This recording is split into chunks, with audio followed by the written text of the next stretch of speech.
centrar, dentro de un poco el focus que me han pedido, en el tema del proyecto Madrid Centro, aunque también hablamos de haber podido suscitar el tema de prolongación de Castellana, que bien vale la pena que se analice en cuidado, porque es un proyecto muy importante para la ciudad de Madrid, que es muy poco conocido. Es decir, ha tenido, podemos decir, más premios que referencias explicativas ante la ciudadanía, ¿no? Y, sin embargo, pues es uno de los proyectos que, a mi juicio, pueden cambiar más la faz de la ciudad en un inmediato futuro. Si hay luego preguntas, podemos volver sobre ello, pero realmente, finalmente decidimos que era más sensato, por la visión más global que puede aportar, el hablar de la almendra central, ¿no? En este caso también se trata de contar un documento, el denominado Proyecto Madrid Centro, realizado para el Ayuntamiento de Madrid, por tanto, con dinero del contribuyente, ¿no? Y, por tanto, que debe ser y merece ser conocido por quienes lo han sufragado en última instancia, ¿no? En la pasada legislatura, un grupo de profesores de la Escuela de Arquitectura, veo aquí a Paco de Gracia, también profesor, ganamos el concurso del Proyecto Madrid Centro. Yo soy profesor de urbanismo, Juan Herreros, profesor de proyectos, y Salvador Pérez Arroyo, profesor de tecnología de la construcción. Es decir, un grupo extraño, ¿no? Que queríamos enfocar una idea transversal de la ciudad. Se nos dio la oportunidad de pensar el interior de la almendra sin muchas cortapisas, es decir, sin partir a priori del marco legal, del marco del plan general vigente, es decir, con más capacidad de elevarnos, ¿no?, por encima de esto y no diré soñar, pero al menos yo creo que recuperar el sentido común que hemos planteado todos como algo ahora mismo imprescindible en el ámbito del urbanismo. Creo que todos coincidimos en una idea que, antes de entrar en el tema del centro, no me resisto a decir, ¿no? El urbanismo hoy en día es muy complicado. Está sujeto a multitud de normas cada vez más barrocas, y cada vez hay más profesionales que viven para y por la complicación de las normas, ¿no? Pero también tiene digamos, una cara oscura esta realidad, ¿no? Ya de por sí una norma compleja la aleja de la ciudadanía. La cara oscura es que el urbanismo ha ido también separándose de su razón de ser, de sus orígenes, el porqué de toda esta norma, ¿no? En última instancia, el urbanismo es algo bastante simple. Piensen que surgió cuando las epidemias de cólera de Londres, para que la gente no bebiera agua contaminada y separar las industrias y sus humos de las viviendas. Es decir, cuestiones como el sol, el aire, la ventilación, la cohesión social, es decir, tener los equipamientos que precisamos cerca de casa. Eso es la única razón de ser del urbanismo. No hay ninguna otra, si lo piensan. No hay ninguna otra. Y las normas deberían deberían pasar la prueba del algodón de nuevo, de si de verdad nos ayudan a esto o nos alejan, ¿eh? Y en muchos casos, sinceramente, personas que somos urbanistas profesionales pensamos que nos alejan. Y no sé si mis compañeros han dicho otra realidad, pero hay un efecto colateral que este país ha sufrido en sus carnes muy dramáticamente de la complicación, barroquismo y escasa transparencia de las normas, que es la corrupción. Es decir, la norma ambigua, confusa, interpretable, es el fruto de la corrupción. Yo a veces he llegado a decir que prefiero que no hubiera urbanismo, preferiría un edificio en zona verde antes que la corrupción. Me parece todavía más moralmente reprobable la corrupción que hay alrededor de eso que el hecho mismo. Ahí soy poco pragmático, ¿no?, que se haya construido mal un edificio, ¿no? Prefiero, la verdad, en este caso sí, honra sin barcos, ¿no? Pero ahora las circunstancias han cambiado, ya no hay muchos motivos para la irregularidad y la carencia de transparencia, y entonces es el momento de menor resistencia objetiva para poder volver a producir normas sensatas, sencillas, claras, rotundas, en beneficio del interés general, y que eviten en el futuro el alcanzar, digamos, el volver sobre estas andadas. En el caso del plan del centro, diré que lo que se nos pidió era un poco ambiguo, pero que finalmente la idea es que es un plan de tipo estratégico, es decir, que sí que responde a la idea de Enrique de primero preguntarnos qué queremos y luego hacerlo, y no partir de una norma que ya es absurda para retocarla, parchearla, hacerle un lifting, ¿no?, que es un poco lo que desgraciadamente ahora mismo se hace más bien frecuentemente cuando se revisan planes urbanísticos en toda la geografía nacional, ¿no? Digamos, es un proyecto innovador en ese sentido ha contado con la voz de los expertos, no tanto una participación pública, cuanto una participación selectiva de expertos, de mesas, que abrieron temas nuevos. Y en ese sentido, pues tenía esa condición de apertura, ¿no? El ámbito es la Almendra Central y ven que la Almendra Central tiene 1 millón de habitantes, 1 millón largo, de los 3 de Madrid. Es muy curioso estas dos imágenes, ¿no? Porque se ve ahí en la que tienen ustedes a la izquierda, se ve Madrid en los años 40 y esa Almendra Central ya tenía 1.060.000 habitantes, ¿no? Es decir, prácticamente la misma población que ahora, ¿no? Lo que ha cambiado es que entonces eso era Madrid y ahora esa misma almendra, prácticamente colmatada, es solo una parte muy pequeña del conjunto metropolitano, ¿no? Pero observen que todo esto estaba libre, Chamartín, toda esta zona, y sin embargo, bueno, ahora evidentemente es toda la Almendra Central, el interior del M30. Sí, te voy a pedir el vaso, Enrique, por favor. Gracias. La Almendra Central ahora mismo está colmatada, pero sin embargo tiene poca población. Eso es un dato muy, muy interesante. Significa que todavía la almendra sigue siendo el gran receptor de empleos, ¿no? Aunque en los últimos tiempos esto ha cambiado, y es una de las condiciones curiosas que hay que resaltar, ¿no? Porque todavía tenemos la imagen de que la almendra concentra lo mejor de las instituciones, lo mejor, digamos, de la expresión inmobiliaria del capital privado, y ya no es del todo así, ¿no? La idea que estábamos planteando es un nuevo tipo de urbanismo. Lo he llamado un urbanismo de transformación y reciclaje, porque planteé como objetivos reconocer la complejidad espacial, que las cosas no son sencillas, reconocer la pluralidad social, asumir que no hay un único camino, es decir, que la planificación rígida equivale a lo que Popper llamaba la planificación no planificada, ¿no? Es decir, tantas veces hemos visto que se hace un plan súper detallado, perfecto, y luego se encuaderna y se deja en un estante, ¿no?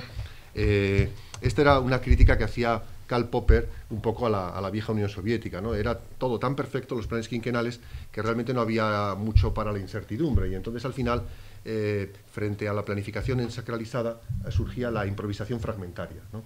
Es decir, la picaresca en la cual, pues bueno, al final, frente al plan entronizado, se opera desde, pues, digamos, la chapuza, ¿no? En el caso del urbanismo, desgraciadamente, muchas veces desde la irregularidad, ¿no?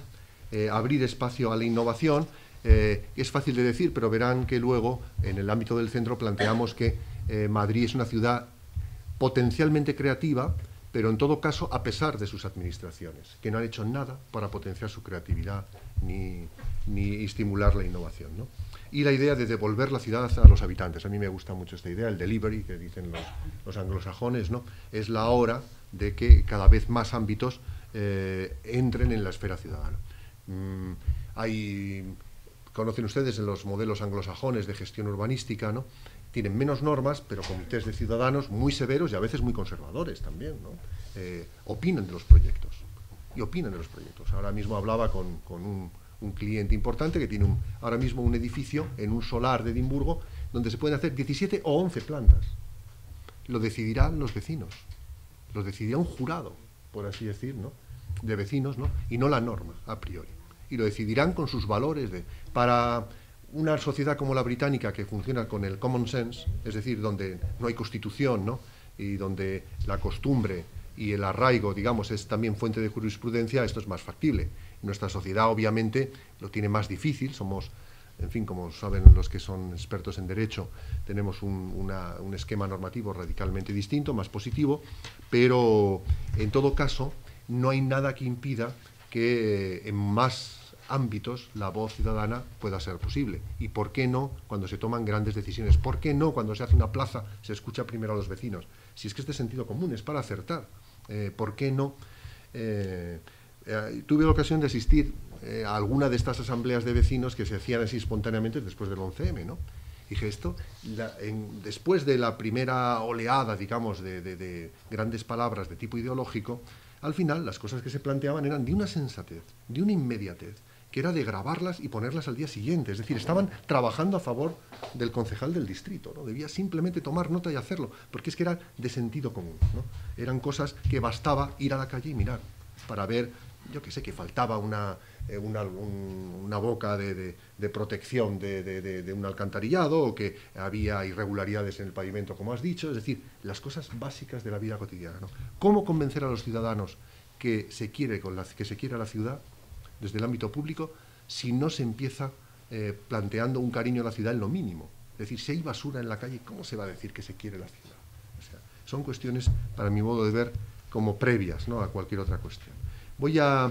Esta es una imagen de la Almendra Central y el conjunto de proyectos que planteábamos, y todos ellos, y vean aquí la imagen de nuestro Madrid comparado con Berlín, etc. Voy a pasar rápido a las ideas esenciales, porque tengo poquito tiempo y lo tengo cronometrado acá, o sea que no me espero pasar mucho.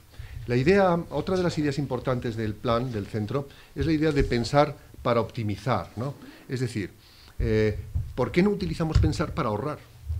Ahora mismo no se está haciendo. La crisis ha arrasado con los planes urbanísticos y siempre se decía que las crisis eran buenas, un buen momento de replantearse las cosas. Esta crisis va a ser un fiasco total porque estamos replanteando nada, ni en el ámbito urbanístico ni en el ámbito legislativo. Era un momento de repensar el funcionamiento de muchas cosas, ¿no? Pero en el ámbito nuestro, digamos, del ámbito del planeamiento, al haber menos presión inmobiliaria, al haber nulo crecimiento, al haber cero presiones, también sectoriales, digamos, sobre los ediles, era el momento de, con serenidad, tranquilidad, replantearse las cosas como deben ser, ¿no? Pensar puede ahorrar dinero, ahorra dinero, si se hace bien, ¿no? Entonces, el convencimiento, digamos, no ha surgido. En el plan del centro planteábamos que muchas de las ideas deberían ser para unir cosas, zurcir, en el sentido más noble de la expresión. Hay proyectos que con pocas acciones complementarias se pueden mejorar, se pueden arreglar, y la otra idea es asimilar lo existente y lo curso. Esto es otro defecto ya más propio de los arquitectos. Tendemos a querer poner la primera bandera en el Everest, ¿no? Y eso es bastante absurdo en una sociedad contemporánea, ¿no? Y a rechazar normalmente todo lo que ha venido después. Es muy raro encontrar arquitectos que hablen bien de la obra de un colega previo, ¿no? En el caso del centro, planteamos trabajar a priori con lo que estaba en marcha, con el proyecto de Álvaro Siza en el Paseo del Prado, con el proyecto de Madrid-Río, con los proyectos que estaban, porque son realidades que están en marcha, que si lo hubiéramos hecho nosotros lo habríamos hecho quizá distinto, quizá, pero está ya en marcha, está hecho por personas que lo han pensado sensatamente, y nuestra obligación era arrancar justamente con esa reflexión. Aquí ven, Madrid tiene bastantes temas ahora mismo importantes a medio hacer. El río está en parte hecho, pero es un poco un espejismo, porque los bordes no están tratados, ¿no? Y puede ser cualquier cosa. Me refiero a los bordes, los solares que señalaba, esos espacios de transición, ¿no?, tanto de la zona de Arganzuela como enfrente. Hay muchos suelos todavía no definidos ni construidos, ¿no? Y puede haber viviendas, puede haber equipamientos, puede haber diversas alternativas de uso, y eso es uno de los temas, por ejemplo, que el plan general podría tratar, ¿no? No solo planteando un statu quo, sino que ahora eso es un jardín. Entonces esos suelos se ordenaron cuando estaba la M30 enfrente del río, y por tanto seguramente con unos criterios que no son ya los óptimos, ¿no? Tenemos las actuaciones de remodelación en el interior de la Almendra Central, tenemos la operación de mejorar el lavado de cara de la Gran Vía, etcétera, ¿no? Es decir, hay varias actuaciones importantes en Madrid en ese momento que nos oponen. El tipo de trabajo es interesante porque yo creo que cada vez más esto va a ser la manera de trabajar, debiera ser la manera de trabajar en urbanismo, y de alguna forma el plan general lo ha reproducido, ¿no? Hay un equipo redactor, cierto, con muchos expertos muy diversos, ¿no?, que incluyen, pues algunos son muy conocidos, como por ejemplo Salvador Rueda, de Medio Ambiente, que es un ecólogo de Barcelona, ¿no?, o Julio Vinuesa, geógrafo, o Jesús Leal, uno de los mejores sociólogos que tenemos en España, en fin, más la gente de analistas financieros, de Emilio Ontiveros, en fin. Es decir, intentamos contar con los mejores en ese punto. Pero también vale la pena contar con el propio ayuntamiento y con los expertos, es decir, que al final salen como tres, y luego todo ello debe contrastarse con la gente, que es lo que en este caso, al no ser un documento de planeamiento, no se llegó a hacer, ¿no? Pero vean que las mesas de trabajo para un tema urbanístico, me interesa señalar esto, se parece un poco a lo que tendría que ser a las mesas de trabajo, digamos, estándar, ¿no? Estrategia e innovación, que tendría que ver justo con lo que señalaba Enrique, ¿dónde se quiere ir? Si no se sabe, ¿para qué seguir hablando del plan, ¿no? sobre sociedad, sobre cultura y ciudad, en la doble sentido de la cultura es parte del capital de Madrid, pero también al mismo tiempo es parte de su patrimonio. Es decir, la cultura es una actividad económica clave de Madrid, al mismo tiempo el tema de la economía, la energía y medio ambiente se le dio un aspecto específico, y ordenación urbana, arquitectura y vivienda es uno más. Obsérvese en ese punto. Es importante, pero en parte es la conclusión de nosotros, pero hay que tratar nuevos temas emergentes, ¿no? Para, a través de un proceso de este tipo, llegar a una propuesta. Voy a saltar a plantear en estos ámbitos, economía, sociedad, etcétera, un poco una idea del diagnóstico para que vean el punto de los problemas. Y luego me limitaré a plantear los objetivos de este documento y enunciar las estrategias más básicas, ¿no? Pero obsérvese, y lo voy a utilizar en esta diapositiva, bueno, o en esta misma me puede valer, porque el texto es más o menos lo mismo. Se puede ver la variación de densidad de actividades económicas en Madrid.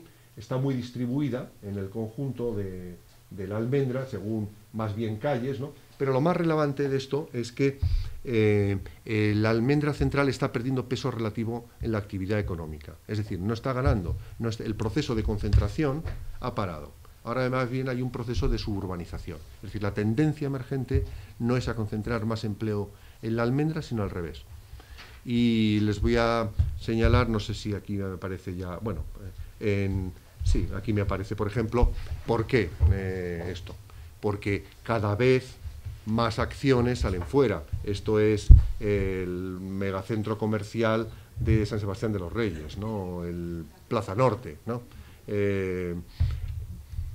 Esto es el distrito C de Telefónica.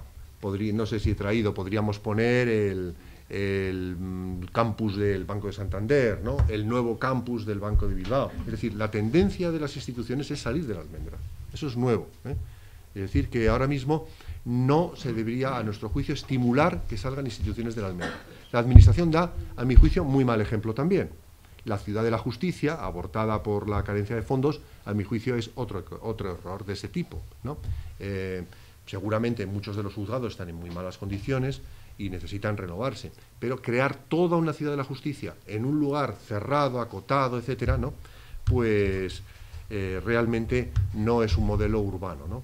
Y casi reproducirá los argumentos de cuando se creó la Universidad Autónoma, ¿no? En Madrid, en la lejanía, ¿no? Antes de la transición política, tener a los estudiantes lejos y acotados, ¿no? Claro, sí. Entonces, hasta cierto punto, cada vez más la lógica va así. Fíjense que entre todos los empleados de Telefónica en un único punto. Claro, el estrangulamiento de tráfico en ese punto, ¿no? Ya se puede ver aquí un poco, pero invaden con sus vehículos el total del entorno, ¿no? Y además es que se hay que ir en automóvil. Potencia una cultura del automóvil, una cultura de trayectos, vivienda, residencia, cautivos, en fin. Es, a mi juicio, y en cambio aquí tenemos este recorte del país, los emprendedores, ¿no?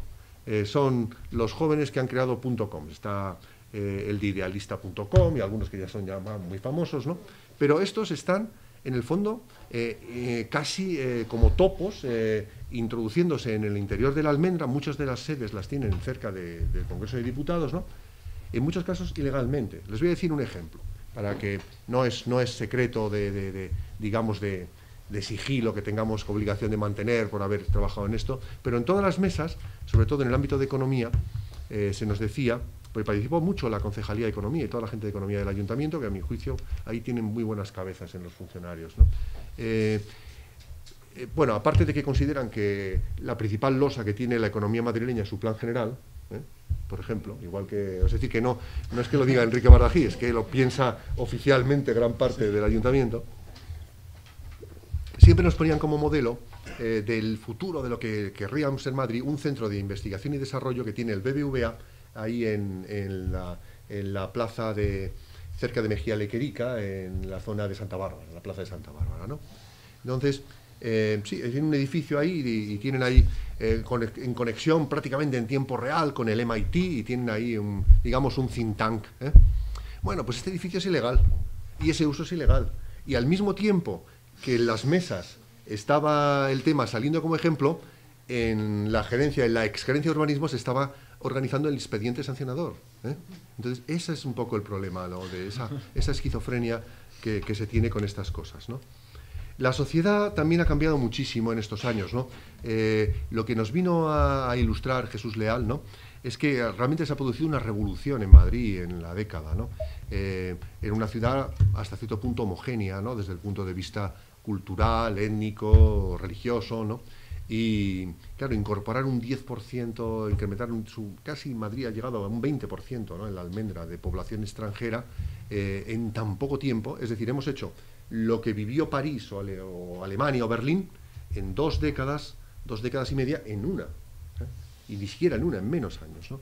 Es decir, y es milagroso que esta sociedad madrileña, ahora sí que podemos decir con orgullo lo de Madrid, tierra de recepción y todo eso, porque es milagroso que no haya dado lugar ni ahora en la crisis a fenómenos xenófobos, a violencia racial, a endurecimiento legal, etcétera, ¿no? Es realmente una condición, ¿no? Pero también se produce una polarización, ¿no?, en la población madrileña, ¿no? Y lo que se puede ver es que la llegada de los emigrantes ha sido muy beneficiosa para la almendra central porque la ha rejuvenecido. Es decir, antes hubiéramos dicho que era un lugar de ancianos, ¿no?, realmente. Ancianos pobres. Era un poco lo que no la almendra central, sino, digamos, perdón, ahora lo he dicho mal y justamente va contra la idea esencial de que hay una polarización social dentro de la almendra, ¿no?, sino algunos de los barrios de la almendra, los Lavapiés sobre todo, y los Valdeacedera, los dos, estos de acá, del sur, y los demás del norte, ¿no? Son las 2 bolsas de mayor concentración de pobreza en Madrid. Esa pobreza estaba asociada a madrileños antiguos, a emigrantes de principios del siglo XX, y han sido esas viviendas reutilizadas para recibir a los emigrantes más precarios, ¿no?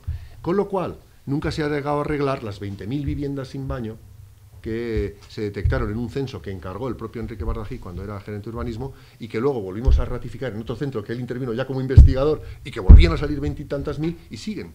Es increíble que se hayan reducido tan poco en estos tiempos. En parte, ahora el problema es más difícil de resolver porque ahora no hay un problema de pisos vacíos, sino hay un problema más bien en algunas partes de sobrepoblación, de pisos patera, ¿no? Y digamos que sin asistencia social, es decir, sin un trabajo social con la gente, es casi imposible el recuperar esas zonas. Por otro lado, hay una polarización grande dentro del centro. Todos estos teníamos mapas, pero para no alargarme mucho, en todo caso hay una polarización entre el barrio de Salamanca, Argüelles, San Martín y los barrios del sur de Madrid y de Tetuán, ¿no? Por eso, luego en la estrategia planteamos que habría que concentrar la rehabilitación de iniciativa pública, obviamente, en esos lugares, ¿no? Y luego había otro tema también interesante, que es el tema de los niños. La situación no es de gran envejecimiento, pero hay pocos niños en el ámbito central, ¿no? Y esto se debe a que los emigrantes son jóvenes, pero no han formado hogares y en la mayoría de los casos no han generado familias nuevas que incrementaran la natalidad en el centro, ¿no? Con lo cual tenemos un centro sin muchos niños, ¿no? Hay áreas que sí, pero en general no es un déficit también grande, ¿no? Aquí tenemos, digamos, las madrileñas clásicas, y esto es el Madrid nuevo, ¿no? La fiesta de la Virgen del Quinche en un colegio de Madrid, ¿no? Como un trocito de Ecuador, ¿no? O esto que es el Retiro, donde podemos ver hasta 7 etnias distintas o 7 orígenes distintos. El tema de la vivienda, el gran problema de estos años ha sido que la energía inmobiliaria se ha ido fuera de la ciudad. Aquí sí que es verdad el viejo dicho de Samuelson, que a su vez retomaba de Bismarck, ¿no? De cañones o mantequilla, ¿no? Como la página 1 casi de su tratado de economía, que se enseña en todas las facultades en primero, ¿no? Significa que la energía inmobiliaria o está en periferia o está en el centro, y no ha estado en el centro, ha estado, como hemos sabido, en periferia y ha dejado en muchos casos, pues esto es Seseña, ¿no? Por ejemplo, pero ha dejado estos y esto es Getafe, ¿no? Y en el caso madrileño, aquí nos aparece un mapa que es muy convergente con el que ha enseñado Enrique, es parecido. En última instancia, las viviendas en mal estado, ruinoso, por secciones censales, es una parte de una cartografía científica que que está a disposición de todos, porque este documento está incluso en la web del ayuntamiento, ¿no? Y se pueden ver todos los documentos de base, ¿no? Pero ya se puede ver que hay como dos polos, ¿no? De mala calidad de la vivienda al sur y al norte, ¿no? A veces las secciones censales dan errores, ¿no? Porque la misma sección censal pues tiene las vías del tren, ¿no? Y salen estas cosas como esto que hacía al final de Atocha, pero en definitiva quédense con la idea de que Arganzuela y Lavapiés son los barrios más deficientes en calidad de vivienda, y Tetuán, por el otro lado. Tetuán, Lavapiés siempre se habla, pero de Tetuán y Valdeacederas nunca nadie habla, ¿no? Y está detrás de la Castellana y está a un paso de la Milla de Oro. Tenemos el tercer mundo más cerquita del primero de lo que parece, ¿no? Y aquí planteábamos efectivamente estrategias de intervención distintas en cada uno de los ámbitos, ¿no? Otro tema importante es el tema de la cultura. Nuestro diagnóstico mostraba que la cultura es un sector muy importante en Madrid, en el ámbito de su papel en la atracción del turismo, en el ámbito también del conocimiento, ¿no? Es decir, que Madrid tiene más de 2 docenas de universidades públicas y privadas. La región, ¿no? Tiene, digamos, la famosa Milla de Oro, y tiene un complejo de dispositivos culturales espectacular. Esto que está puesto ahí es solo los equipamientos culturales públicos de la Almendra Central, ¿no? Son muchísimos, ¿no? Lo que ocurre es que llega un momento en que se desvían del objetivo. Entonces, la mayor parte de estos centros culturales en realidad cumplen más bien la función de centros sociales. Es decir, que muchos de estos barrios son lugares más que donde se produce cultura, pues donde se puede tener convivencia, ¿no? Tienen un papel de integración social, ¿no? Parte de nuestra propuesta estaba en incorporar, luego lo veremos, pero en unir este sistema con el sistema también irregular que hay de centros espontáneos, ¿no? De jóvenes que ocupan un lugar o que gestionan unos bajos o unos patios, ¿no? Y al mismo tiempo también distinguir o intentar orientar algunos de estos centros hacia la creación, ¿no? La idea esencial, bueno, luego plantearé sobre ello, es que Madrid tiene mucho de exhibición cultural y poco de creación cultural, ¿no? Es decir, hay más museos que viveros de artistas, y eso no puede ser, ¿eh? Es decir, si uno es artista vivo, no es Madrid su ciudad, ¿no? Es mejor que emigre a Nueva York, a París, a Frankfurt o a Londres, ¿no? o a Tokio incluso, ¿eh? Pero en cambio tenemos la milla de densidad museística más importante probablemente del mundo, ¿no? Este Paseo del Prado, que incluyendo desde el Reina a el Thyssen, pasado obviamente por el Prado y su ampliación futura, es, en términos generales, la pinacoteca, el conjunto de pinacotecas más importante del mundo en su conjunto, ¿no? Sin embargo, paradójicamente, convive con una cierta pobreza en ese ámbito. En el ámbito de las infraestructuras, el planteamiento es que Madrid sigue sobrevalorando el automóvil. Esto nos daba lugar a una de las propuestas esenciales que vamos a hacer. La movilidad no es un problema muy grave, tiene un sistema de transporte espectacular, pero la morfología de la ciudad privilegia el automóvil. El automóvil realiza solamente el 30% de los viajes en el ámbito central. Yo para venir aquí obviamente ni se me ha ocurrido tomar el coche, ya sé que aquí no se puede aparcar, vivo muy cerca, en Menéndez Pelayo, pero ni se me ha pasado por la cabeza. Pero a pesar de la maravillosa red de transporte público, el automóvil sigue representando un 30% de los viajes en el interior de la Almendra, pero ocupa el 70% del espacio público. Es decir, para resolver un 30, ocupa el 70%, ¿no? Y eso sí es una reflexión más interesante, porque, digamos, la idea de equidad, ¿no? Llevaría a, bueno, el 70% que se mueve de otras maneras, se ve circunscrito al 30% solo del espacio. ¿Por qué, no? En realidad estamos subvencionando siempre, todos, de nuestros impuestos, etcétera, el huir en automóvil. Todos subvencionamos el automovilista en cuanto que la superficie que precisa es mayor y el gasto público que supone también es importante, ¿no? Con mantenimiento, etcétera. Energía y medio ambiente, el planteamiento es que Madrid, se ve aquí mejor, que esta es la imagen, que es un sumidero de energía, ¿no? Es un agujero negro, digamos, dentro de España, ¿no? También Barcelona, es decir, que no vamos aquí a... pueden ver que no se consume, digamos, Barcelona subsume el conjunto de la energía de Cataluña, ¿no? Pero Madrid se come toda la meseta, digamos, todo el noroeste, ¿no? Noroeste, perdón, de la península, ¿no? La idea contemporánea es ahorrar energía y producirla de una manera distribuida, ¿no? Un poco al modo de lo que viene profetizando Jeremy Rifkin, ¿no? El centro de Madrid debiera ser también productor de energía y tiene posibilidades, ¿no? Y como planteamos en la estrategia, de mil millones. Finalmente, el tema del paisaje urbano, digamos, hay un problema de deterioro del paisaje urbano muy relevante.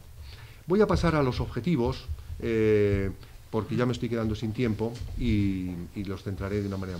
Estos son los objetivos esenciales que planteamos para plantear este plan del centro. Y observen de nuevo otra reflexión interesante, ¿no? Parecería que solo uno, ¿no?, es urbanístico, ¿no? Y estamos hablando de un plan urbanístico, ¿no? El primero habla de una nueva cultura ciudadana, sin una manera de entender la ciudad de los ciudadanos distinta, sin esa devolución de la ciudad a los ciudadanos, nada de lo que decimos es posible. Con lo cual, si partimos ya de esa hipótesis, entonces ya plegamos y ni siquiera hablo del resto de las propuestas, ¿no? Muchas veces pasa que cuando se formulan estas ideas, y con una cierta innovación, ¿no?, se responde siempre con no se ha hecho nunca, no es posible, no es... Aquí adivino que aquí están muchas personas jóvenes que tienen vocación política, ¿no?, que es ahora, yo creo que una de las vocaciones más generosas que se puedan tener cuando sale de dentro, ¿no?, y de un imperativo ético, ¿no? Pues creo que deberíamos razonar justo a la inversa. Me decía una amiga, una antigua estudiante, antigua alumna, ahora responsable de planeamiento en Ámsterdam, que también Enrique conoce muy bien porque trabajo con él, que la expresión no se ha hecho nunca en España, y en concreto en el ámbito del urbanismo, significa no se puede hacer. Y en el ámbito holandés significa tenemos un desafío, no se ha hecho nunca, luego vamos a ser los primeros que lo podremos hacer, ¿no? Es decir, es justo lo contrario, implica un desafío, un reto, algo que te motiva, ¿no? Y acá es justamente un elemento desalentador, ¿no? Entonces, el tema de la nueva cultura ciudadana, hay quien puede decir, pues esto no es posible. Entonces, si no es la nueva identidad, se identifican los ciudadanos con Madrid. Nuestros ensayos, nuestras encuestas y datos mostraban un nivel de identificación muy bajo, ni de lejos con el de Barcelona, ni de lejos, ¿no? Observen como cuando los taxistas de Barcelona, pongo una anécdota tonta, ¿no?, hablan en primera persona del plural para hablar de su ciudad. Nosotros hemos hecho aquí, hemos hecho acá, ¿no?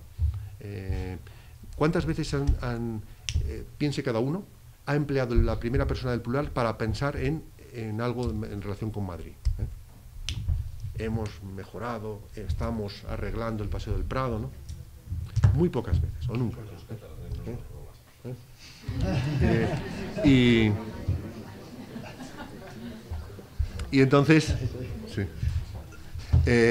Esta baja identificación de Madrid es un tema muy serio para provocar una verdadera identificación ciudadana, ¿no?, una verdadera participación, ¿no? El tercer punto es el de la cohesión social. La Unión Europea lleva con esta jaculatoria, ¿no?, o este mantra, desde hace un par de décadas, ¿no?, advirtiendo de lo que está ocurriendo, ¿no?, lo que está ya ocurriendo.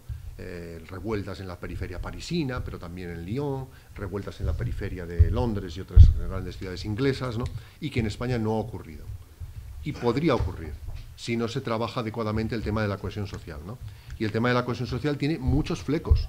Por ejemplo, una generación, siendo una sociedad plural, la convivencia incluso escolar de los niños madrileños con niños extranjeros es pequeña, en la medida en que en muchos de los barrios los niños extranjeros son la inmensa mayoría del aula, es decir, hay colegios públicos, pongamos en la zona de Aluche, etcétera, donde el 80% de los niños ya son extranjeros. Motivo por el cual los padres sacan rápidamente, pensando que eso va a afectar al nivel escolar, a sus hijos, a escuelas concertadas, ¿no?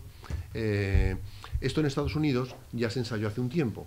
Cuando aparecieron las urbanizaciones cerradas por un nivel de renta determinado, los niños solamente iban a convivir con niños de su mismo nivel de clase social, que normalmente solía coincidir, mire usted por dónde, con el nivel también de raza y de otras afinidades, aunque siempre había minorías, ¿no?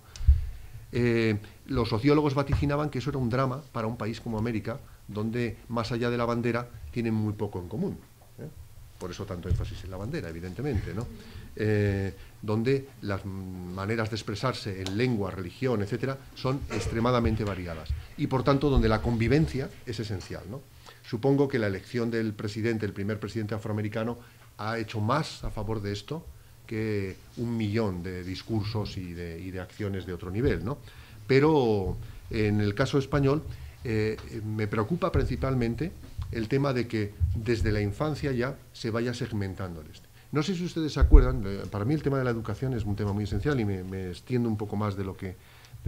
pero cuando empezaron las primeras leyes antisegregación racial en Estados Unidos, ¿no?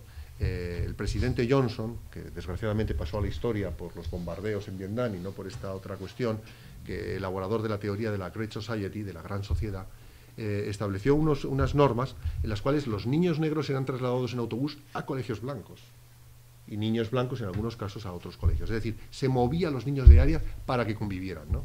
¿Imaginan eso en España? ¿Alguien lo puede imaginar? Que niños de La Moraleja puedan moverse para ir a un colegio de Tetuán.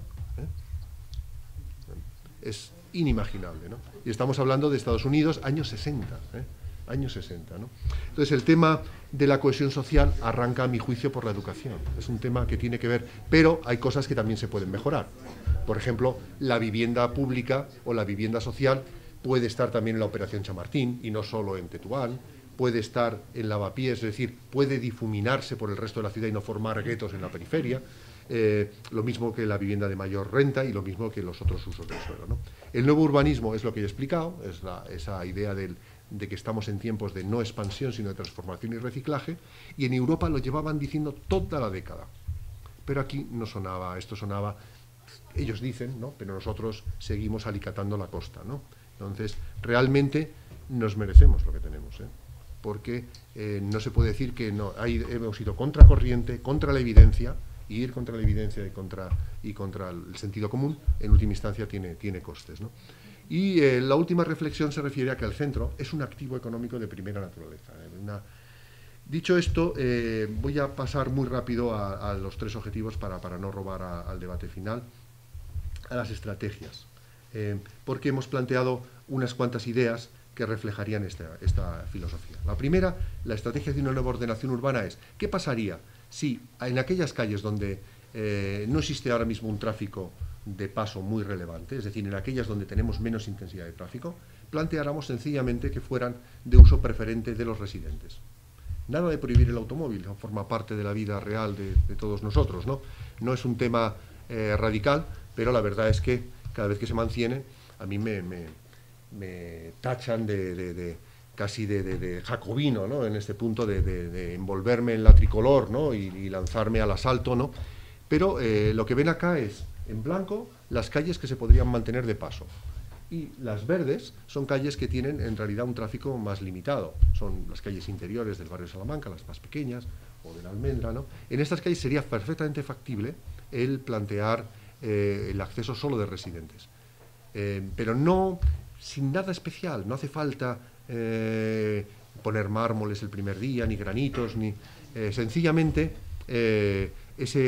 tampoco hace falta poner cámaras ni gastar mucho el primer día. Ensáyese, y es la sugerencia que hacíamos al ayuntamiento, en algún barrio, y a ver qué funciona, a ver si la gente está más contenta, cundirá el ejemplo, ¿no?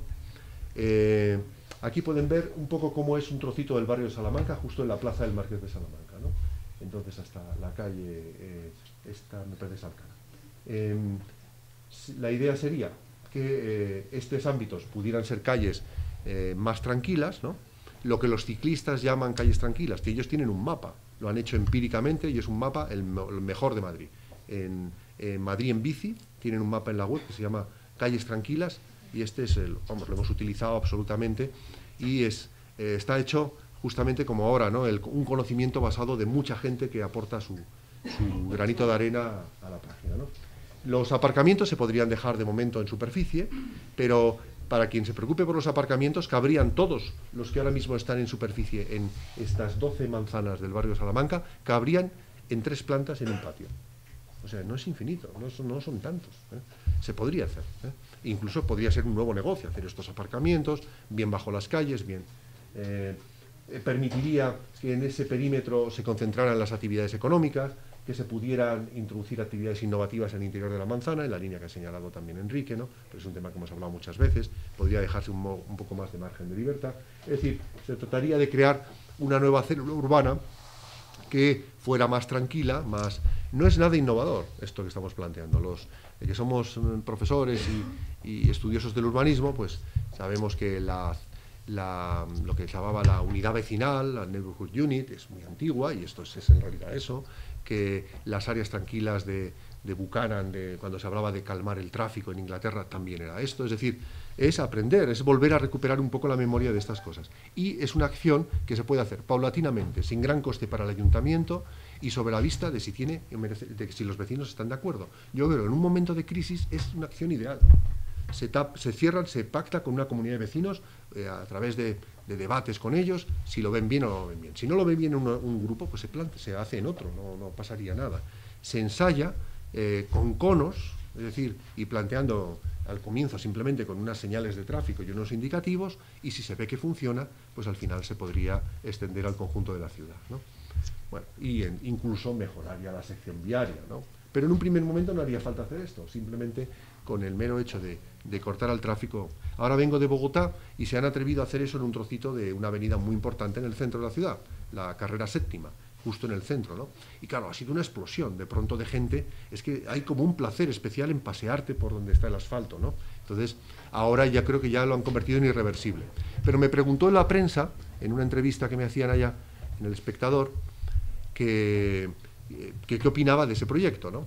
Y elogié que sobre todo que había sido barato, es decir, que no habían empezado poniendo granito, sino sencillamente habían empezado poniendo una señal de prohibido el paso, ¿eh? Y entonces solo con eso ya la gente ocupaba, tanta la gente que ni se veía el suelo prácticamente, ¿no? Entonces luego se puede ya empezar a plantear según cómo lo usa la gente. Ya vi conflictos, los ciclistas pasaban entre la gente y medio atropellaban a algunos también, en fin, hay conflictos siempre, ¿no? Pero habían empezado con sentido común, ¿no? Por lo menos eso sería un poco la idea. La otra, estos son imágenes ya del proyecto que tenía mucho detalle porque tenía fichas de desarrollo de cada cosa, lo mismo en movilidad, que no lo voy a comentar ahora. Otra idea interesante que se puede hacer fácilmente en Madrid, la idea esta de naturalizar la ciudad. Viene a ser esto que están ahora mismo las grandes ciudades enseñándonos, ¿no? Como el Green Line este de Nueva York, ¿no? No desaprovechar ni el más pequeño metro cuadrado para que sea verde, donde pueda plantarse un árbol o lechugas, ¿eh? En Nueva York hay un mercado los domingos, los sábados y domingos, de productos ecológicos producidos en Nueva York, ¿no? Y es un mercado grande, y ese parque tiene el tamaño de la Plaza de España, y ahí está lleno de tenderetes que dirías que puede ser un mercado de pueblo, ¿no? Pues no, es Nueva York, ¿no? Entonces, ¿por qué tienen tanto cariño al verde y nosotros, que tenemos mejores condiciones, menos, ¿no? Planteábamos que en base al río se podían hacer dedos verdes que unieran los grandes parques. Por ejemplo, este es el río, ¿no? Esto es el Retiro, esto es el Parque de la Lipa, ¿no? Este es el Campo del Moro, con acciones de peatonalización y uniendo, por ejemplo, colonias de hotelitos cercanas al Retiro, con la zona aquí al final de O'Donnell, ¿no? Enfrente, donde están las piscinas del Mundial, y saltando al otro lado. Se puede terminar haciendo recorridos verdes y recorridos donde uno pueda ir corriendo en bicicleta, ¿no? Algo ha empezado el ayuntamiento ya, con el carril este de O'Donnell, ¿no? Pero le faltan, como casi todas las acciones que proponíamos, con pequeñas acciones puntuales consigues corredores grandes, ¿no? Es lo que llamamos ese efecto acupuntura de verdad. Pones la aguja en un sitio muy concreto y en ese efectos más grandes, ¿no? Para esto podrían ayudar muchísimo la forestación y la eliminación de automóviles de paso de muchas de las calles de la ciudad, ¿no? Que automáticamente podrían tener doble fila de arbolado, sería muy fácil, ¿no? El río, estas son imágenes de un proyecto nuestro, se convierte en el elemento central, ¿no? Y aquí pueden ver en detalle cómo estos puntos son donde habría que actuar, que no son tantos, ¿no? Son microacciones, hacen macroacciones. Yo creo que para tiempos de crisis, de nuevo, esta idea es importante, ¿no? No hace falta hacer macrooperaciones, ¿no? Y llamar a Calatrava, ¿eh? Ya le estaban llamando en Río de Janeiro, ¿no? Entonces, pues bueno, no están grabándose aquí, no voy a decir nada que no sea políticamente correcto, ¿no? Pero no es imprescindible, ¿eh? No es imprescindible. No, porque desde el Palacio de Congresos de Calatrava se seguirá viendo la favela. Entonces, hay también, digamos, como unas prioridades, ¿no? Y acabo con un tema de la arquitectura y el reciclaje. Es justamente la identificación de esas áreas, pero lo ha señalado Enrique, con lo cual coincidimos totalmente en plantear que hay que hacer un impulso público de lanzamiento de algunas áreas, sobre todo Lavapiés y Tetuán. Ahora bien, sobre la base del impulso del dinero público, ni en los mejores años del boom se podría sostener la regeneración del centro. O se hace rentable o no va a ser factible. Pero claro, para hacerla rentable tiene lógicamente que reconducirse también la preferencia inmobiliaria de la periferia al centro. Y esto es lo que no ha ocurrido estos años, ¿no? Donde la energía inmobiliaria se ha dilapidado en elementos muy exteriores, ¿no? Y voy a acabar con esta idea de la cultura porque me parecía bonita. Madrid es un lugar, como he dicho, ahora mismo de exhibición cultural, ¿no? A nivel de las grandes instituciones o de instituciones más especiales, pero más minoritarias, como el CaixaForum o la Casa Encendida, ¿no? Sin embargo, hay también en Madrid hay una creatividad implícita, y creo que en el ámbito que se muestra en mil maneras, ¿no? Y paso del CaixaForum, con arquitectos de prestigio, a la Noche en Blanco, como promoción cultural, a una charla de un arquitecto, Santiago Girujeda, precisamente, en un centro ocupado, ¿no? Entonces, donde esto es cultura también, y es cultura espontánea, ¿no? Y aquí están muchos de los jóvenes, no es solo... es el caso del centro del Patio Maravillas, que era un centro, a mi juicio, modélico de gestión, y ahora mismo sería modélico de gestión también, por ejemplo, Tabacalera, que está gestionada por colectivos, ¿no? Creo que están marcando una pauta muy interesante para la gestión de los centros sociales municipales. ¿Por qué no se les entrega a los vecinos la programación y la gestión de los centros municipales? No solo para ahorrar dinero, porque sé que la tentación es decir, qué bien, porque ahorraríamos, se lo pasamos, nos quitamos y podríamos despedir otros 500 funcionarios, ¿no? Me refiero sobre todo porque, ¿por qué no dejar que la gente decida lo que quiere hacer, ¿no? Está ese centro, está ese lugar, ¿no? ¿Por qué no nos dejan de tratar como niños pequeños, ¿no? Desde la administración, ¿no? Yo les digo a mis alumnos que no es el momento de pedir, es el momento de decir, dejadme hacer, no dadme, dejadme hacer, Y en este sentido, nuestra propuesta era que si uníamos los centros de la cultura oficial con los centros de esta cultura emergente, ¿no?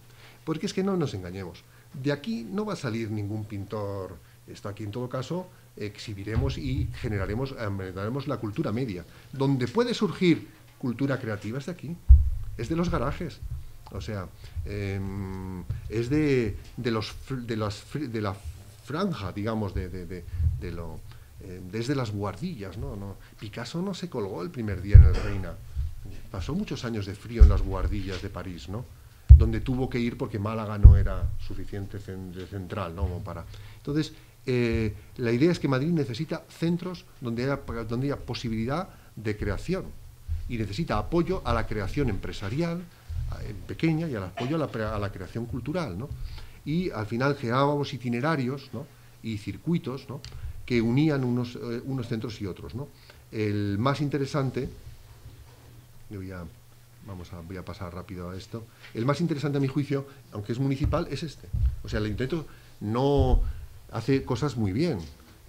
Por ejemplo, la idea de generar ahí un ámbito, gracias a que han tenido poco dinero, es un proyecto modélico.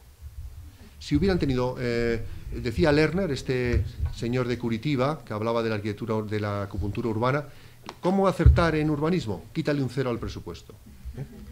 Utiliza el ingenio en lugar del hormigón. Y en Matadero se nos plantea algo que es replicable, porque tiene algo todavía Matadero de cultura oficial, no deja de ser un elemento público, etcétera. ¿Por qué no podría haber 5 o 10 mataderos? Es que puede haber otro en Villaverde, tenemos naves parecidas, ¿no? Tenemos en muchos de los barrios, en Tetuán, etcétera, ¿no? Entonces, la rehabilitación blanda, de bajo coste, que prácticamente ha dejado, en fin, lo que mi padre diría, pero sí, hijo, no lo han arreglado, está tan sucio como parecía, ¿no? Pero es distinto, o sea, es la gente la que hace los sitios, ¿no? Y en ese sentido, pues bueno, creo que Matadero es un buen ejemplo de un cambio de mentalidad, ¿no? No sé si tenía una diapositiva final, pero que sí, que resume mi filosofía en relación con este tema, con estas cuestiones, ¿no? Vamos a ver si me permite, no sé por qué, no, hay un ratón, ¿no?